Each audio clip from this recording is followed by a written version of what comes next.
Hi అండి, అందరు ఎలా ఉన్నారు? బాగున్నారా? అయితే చాలా బాగున్నాను. మీరు కూడా బాగుండాలని మనస్ఫూర్తిగా కోరుకుంటున్నాను.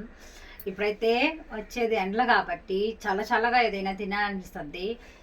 బయట ఎందుకు తెచ్చుకోవడం, మన ఇంట్లోనే రెడీ చేసుకోవడానికి నేనైతే ఈరోజు సేమియా పాలు కొబ్బరితో ఐస్ చేస్తున్నాను. అలా ఐస్ టేస్ట్ చాలా బాగుంటుంది. నేను 2-3 సార్లు చేశాను, ట్రై చేశాక కుదిరాకే మీకు చెప్తున్నాను. ఓకేనా? ఇప్పుడైతే వీడియోలోకి వెళ్ళిపోదాం. ఒక 1/2 లీటర్ పాల ప్యాకెట్ తీసుకున్నాను, పోసేసుకుందాం. పాలు పోసాను కదా, బాగా కాగనిద్దాం వీటిని.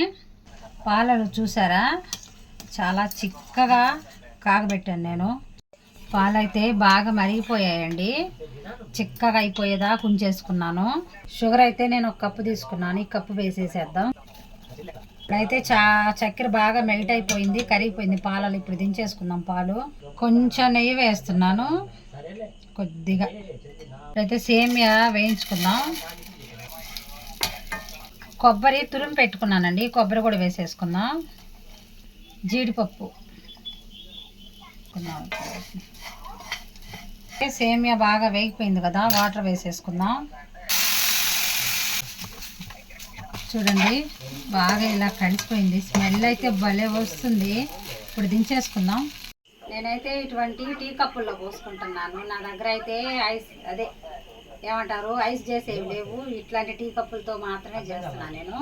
ఇప్పుడైతే మనం ముందుగా చేసి పెట్టుకున్న సేమియా, జీడిపప్పు, కొబ్బరిని వేసేసుకుందాం. అట్లాగే సేమ్ అన్ని కప్పుల్లో వేసుకోవాలి. ఇప్పుడు కొంచెం ఈ గ్లాసుల్లో పోసేసుకుందాం. అన్నీ ఇలాగనే పోసేసుకుందాం. ఇప్పుడైతే ఇలాంటి పుల్లలు తీసుకొని ఇలా పెట్టేస్తున్నాను. ఇప్పుడు ఇవన్నీ తీసి డీప్ ఫ్రిడ్జ్లో పెట్టేద్దాం. చూడండి, నేను నైట్ మొత్తం పెట్టాను, చూసారా? ఇది కూడా గడ్డగట్టేసింది ప్లేట్ కూడా. ఇప్పుడు తీసేద్దాం. అయితే వీటిని ఓపెన్ చేసేసుకుందాం.